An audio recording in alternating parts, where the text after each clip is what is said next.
दोस्तों ये कहानी है एक सुनील नाम के गरीब व्यक्ति की। उसके घर में उसके साथ उसकी बीवी और उसका एक बच्चा रहा करते थे। गरीबी से दुखी होकर उसकी पत्नी बोलती है। सुनिए जी, घर में खाने के लिए अब कुछ भी राशन नहीं बचा है। ऐसा कब तक चलेगा? अब हम क्या खाएंगे? अरे क्या बताऊं, मैं खुद बहुत परेशान हूँ। पिछले कुछ दिनों से एक भी सवारी नहीं मिलती। जैसे जाता हूँ वैसे ही चला आता हूँ। फिर दुखी होकर सुनील अगले दिन अपना ऑटो लेकर सड़क पे चला जाता है। देर तक ऑटो चलाने के बाद भी उसे कोई सवारी नहीं मिलती। फिर वो स्टैंड पर जाकर खड़ा हो जाता है। फिर वो थोड़ी देर खड़ा होने के बाद बोलता है, हे भगवान, ऐसा कैसे चलेगा? एक भी सवारी नहीं है। सवारियों का इंतजार करते करते उसे सुबह से दोपहर हो जाती है। फिर दोपहर को काफी देर बैठने के बाद भी उसे कोई सवारी नहीं मिलती है। फिर दोपहर से शाम हो जाती है।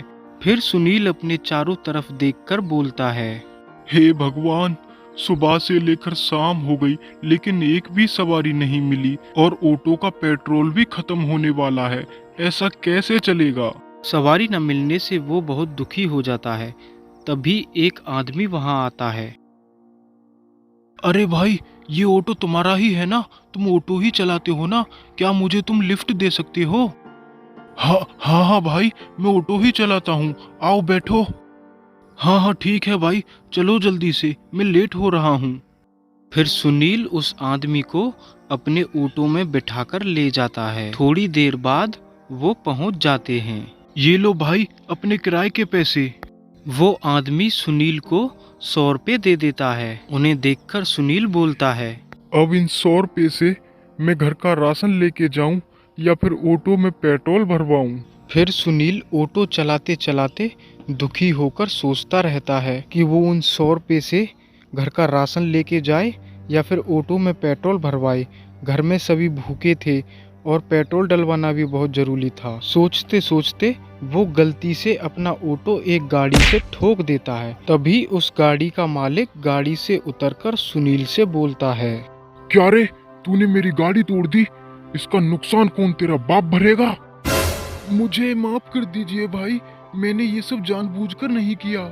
मुझे कुछ नहीं पता, जल्दी से मेरी गाड़ी का हर्जाना भर। भाई मुझे माफ कर दो, मेरे पास कुछ भी नहीं है, मैं बहुत ही गरीब हूँ। गरीब है तो मैं क्या करूँ? लगता है तू ऐसे नहीं मानेगा, तू अब पिट के ही मानेगा। तभी वो उसके लात मार देता है। भाई मुझे माफ कर दीजिए, मैंने ये सब जानबूझकर नहीं किया, गलती से हो गया। साला हरामी गरीब कहीं का। फिर वो आदमी सुनील के लात मारकर वहां से चला जाता है और बेचारा सुनील वहां बैठा बैठा रोता रहता है।